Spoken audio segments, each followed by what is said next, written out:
let me now call Benjamin of National Junior College to conclude the case for the proposition and summarize for the side as well. Good afternoon, ladies and gentlemen. Now today the main issue put forth by the opposition is how are we going to balance accountability and national interest. Now in a summary, my side of the house today is going to show you that the issue today is whether we should or should not be transparent in our financial state and performance. Now on a national level, what we say is when we disclose it, we are being accountable, we are being responsible, and we are being accountable to our very own people.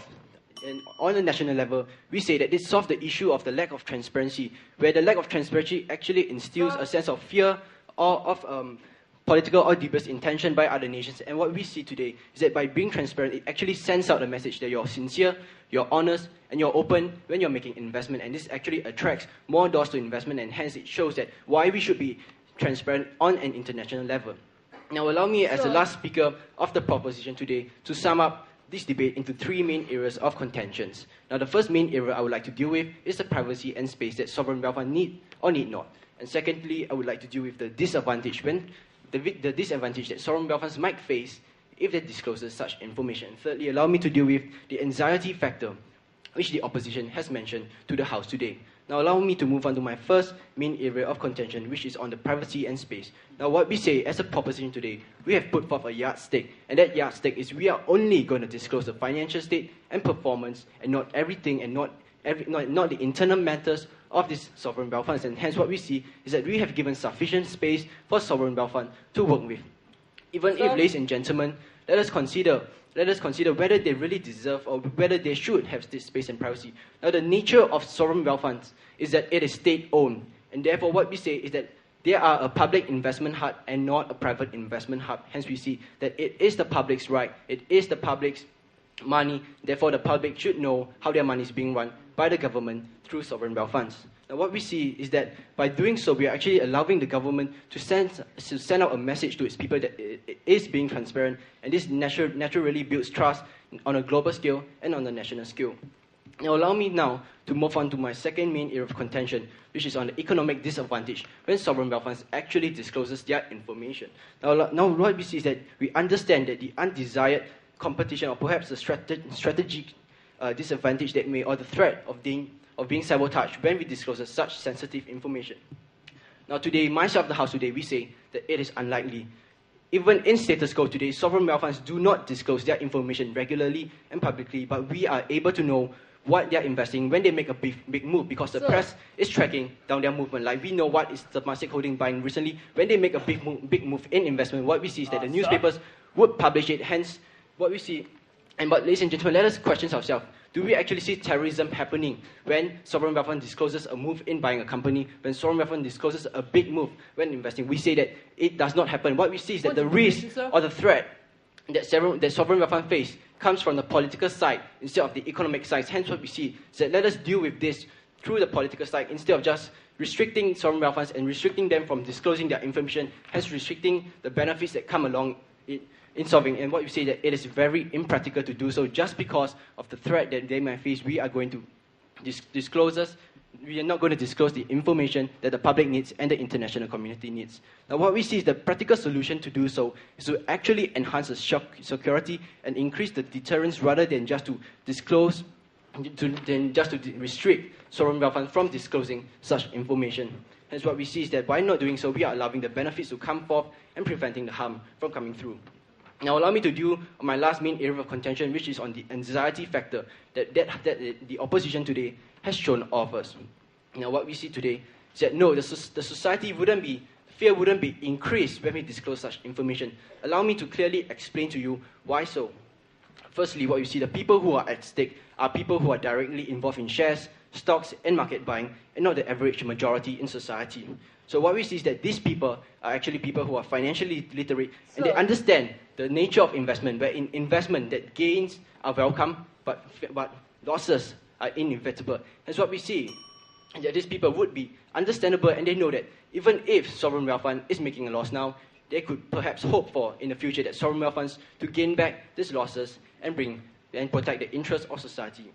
Now, ladies and gentlemen, even if we were to agree and we accept that yes, anxiety is going to happen in society, what we see that this can be curbed by the government answering to the people's concern, the government explaining why the losses and explaining and being accountable. And what we see from this is that the government is right now being more accountable to the people. So ladies and gentlemen, we say that sovereign wealth funds should disclose their financial state and performance to the public. Thank you. And now I welcome Anish from the National Debate Team to close the case for the opposition. I think what's very clear at the end of this debate is that sovereign wealth funds fulfill two purposes in our society. On the first level, they fulfill an economic one. They're supposed to make as much money as they can. And we want to find out which policy best allows them to do that.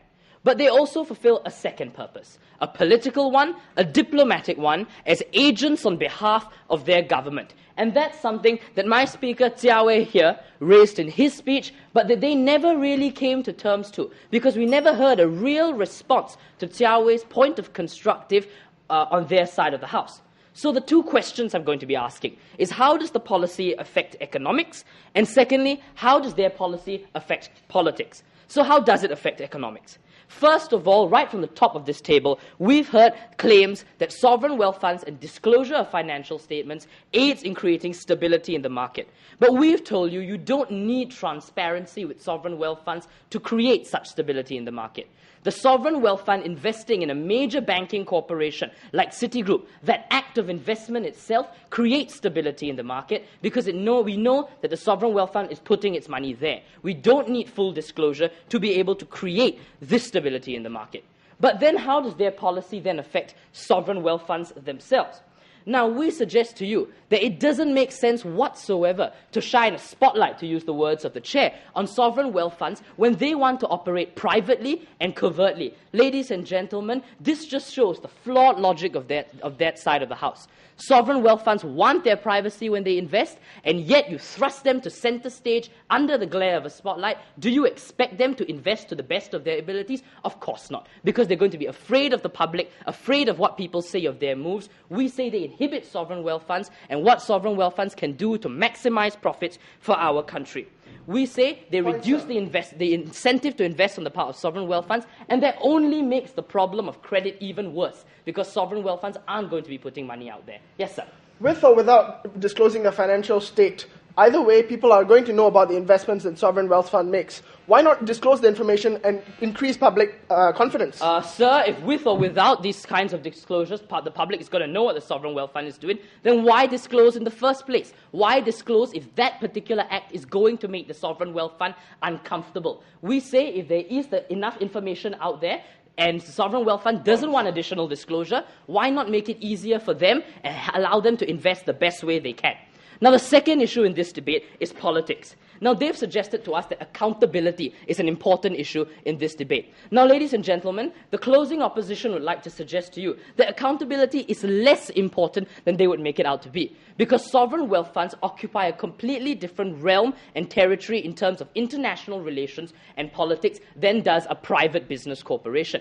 They are agents of the government, and they do diplomatic work. Because diplomatic work, because of its sensitive nature, and I'm sure the gentleman from the Ministry of Foreign Affairs sitting in the audience would empathize with that, ladies and gentlemen, because of the sensitive nature of this work, then, ladies and gentlemen, they need to be working under the cover of privacy, and we say only in that circumstance can they do their work best. We say accountability is secondary to the privacy required by a sovereign wealth fund. We say, in fact, ladies and gentlemen, that their last speaker on their side of the house came up here and admitted to us that there's press scrutiny on sovereign wealth funds. I ask you, if there's press scrutiny on sovereign wealth funds, why on earth do we need to take out their policy? Because as far as the opposition is concerned, it's therefore going to be a useless and moot policy because the public already gets all they need from the press. We suggest to you that, in fact, the prime concern that needs to be taken into account in this particular debate is what diplomatic good and what diplomatic work sovereign wealth funds can do to be able to further the interests of their nation. And my speaker, Jia Wei, here gave you a list of examples. He talked to you about apartheid, and he talked to you about the Suzhou province, something that was ignored by their side of the house, and hence we believe still stands in this debate. The Sovereign Wealth Fund is able to further Singapore's political interests by bringing our diplomatic relations closer to China. It's able to further Singapore's domestic concerns by buying apartheid gold, even though that would come under close scrutiny and that would come under condemnation from countries like the United States of America. Sovereign wealth funds are agents of the government, and sometimes they have to make decisions that some people might believe to be unpalatable, but they do that in the best interest of their nation.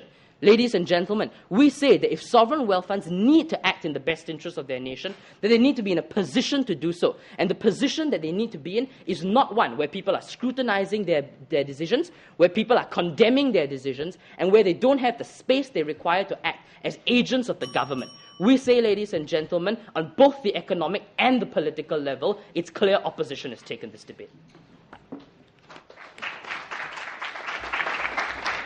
Ladies and gentlemen, we've now come to the end of the debate, and the judges will now leave the room to deliberate. This is a fairly technical debate, and it could have become a very technical debate, and I'm glad that there was the attempt by the teams to make sure that they're actually considering the very unique nature, thanks Ro, right? Very unique nature of SWFs, and then trying to see the interaction of SWFs with investors, the economy, as well as the general public and the international sphere, right? Understanding that this is a very unique mechanism and an institution, both public, right, and private at the same time. That said, we still have to be very accurate here. I would not have caught it, that's how badly we're prepared, but Ro did warn you that you have to get your facts straight here as well, and the MOF judges would like to make it clear, it's not Temasek, it is GIC that is invested in Citibank, right? So get your facts right, okay? Or else you won't be able to come to MOF. What we just wanted to have more in this debate was greater engagement. And I think that all the teams did have quite strong constructive, and they were quite clear on what their respective stances were. But what happened was that there was perhaps a little bit too much protection of what they wanted to say. They were just very intent at times on reading and delivering what it was that they had to say, and that sacrificed the ability to engage and really tell us why the other side's arguments are wrong, which actually made it harder for the judges, because at times, because we didn't have the interplay between argumentation, it was almost as if we were having to decide, based on the quality of the constructive material alone, that this was actually going to be the way the debate was going to be decided, when we didn't see the clash. And that is not the sort of thing that you want to do when you actually put the decision in the hands of people who are older and whose minds have slowed down. All right? So that's the way the debate went all along. We liked the fact that there was still a great deal of energy. We liked the fact that there was still a great deal, all right, of commitment to the positions and the roles that you had to defend within this particular case. I'm sure I'll hire these two guys for MFA as well, so they seem to be ready for it. All right. With that, we're going to leave the decision to the chair to announce, and we wish all the teams here the best for the rest of the debate. Interestingly, in this debate, I'm pleased to announce that the winners were the sovereign wealth funds, which works for everyone. That's Innova Junior College, who's the first team on the opposition.